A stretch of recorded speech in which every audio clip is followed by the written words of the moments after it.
بمناسبة التنمر بقى بتاع الطلبة في المدارس الأمريكي هنا، عايزة أحكي لكم على موقف حصل معايا.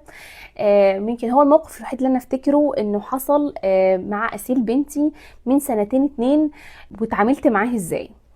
جت قالت لي يا ماما في طالب عندها في المدرسة قال لها كومنت مش لطيف، تعليق مش ظريف كده عليها. هي جايه بتحكي لي، وبتحكي لي هي مش مجروحه يعني من التعليق ولا يعني هي بتحكي لي عشان انا معوداها تيجي كده تحكي لي ريكاب بتاع اليوم، يعني احكي لي اليوم كده كان ملخصه ايه.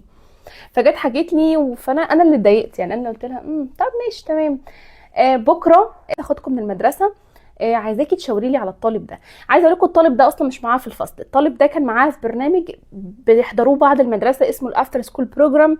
فطبعا انت وانت داخل المدرسه بيبقى في سكيورتي بيدخلك، بيفتح لك الباب من جوه، هو يشوفك في الكاميرا فيقوم يدخلك. فقلت له عايزه اقابل المشرف اللي كان عليهم في البرنامج بتاع امبارح.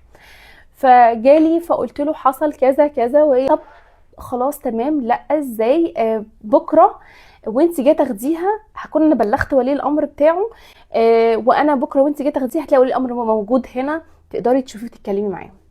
تاني يوم رحت اجيبها من المدرسه، انا مش محتاجه اتكلم تاني بقى، انا دخلت المدرسه جبت اسيل ووقفت، لقيت في واحده واقفه هناك كده وواقف معاها ولد، فبقول لها هو ده الولد اللي قال لك الكلمه اللي زعلتك؟ قالت لي اه يا ماما.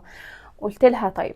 جت عليا وقام التيتشر طبعا المدرس كان موجود معانا برضو، وقام حاكي الموقف تاني وقايل لها الموقف تاني قدامها، واسيل واقفه وابنها واقف وهي واقفه، وانا ما بفتحش بقي، يعني انا ما بتكلمش. هو المدرس واقف واسيل وهي.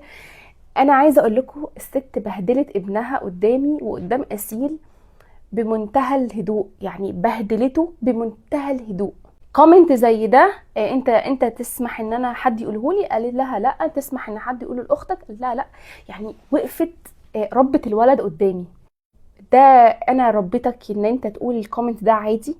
اللي احنا بنقول الكلام ده في البيت عندنا انت بتسمع حد بيقول كده وهو والولد واقف نو ام سوري، نو ام سوري، نو ام سوري. قالت له طيب اعتذر لاسيل. قام لافف على اسيل وقال لها انا اسف يا اسيل. هي قايله لاسيل خلاص يا اسيل انت قابله السماح بتاعه او الاعتذار بتاعه. طبعا اسيل قالت لها اه اتس اوكي ماشي خلاص تمام.